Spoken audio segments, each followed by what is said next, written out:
guys, so for today's video is for ngayon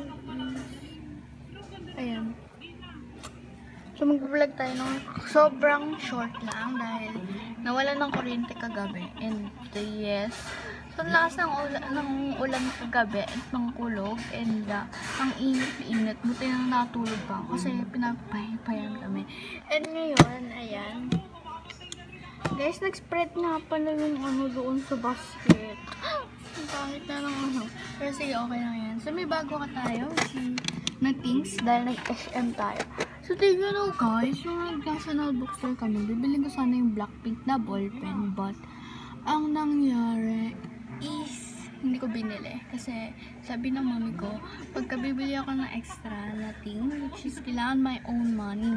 Yun pala doon sa lahat ng binili ko, dalawa lang yung binili ko, isang ganito tsaka isang sticky notes. And alam nyo, siya yung nagbili nun. Yes. Ayan, dumilim be, wait lang. Ayan, sinamahan nyo pa ako be. So ayan, nawala ng ilaw pero totoo be,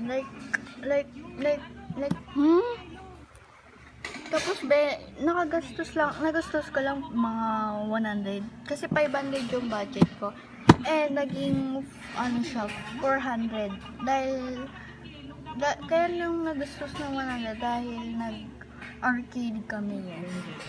100 yung ginastos ko. So ayun lang.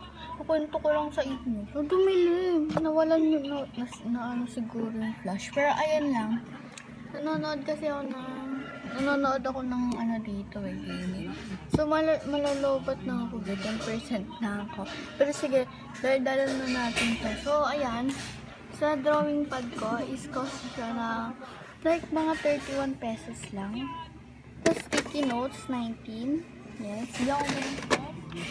Pero, ayun lang. Sige, mamaya ulit magbablog siguro ako or sa susunod na araw or mga Friday na siguro.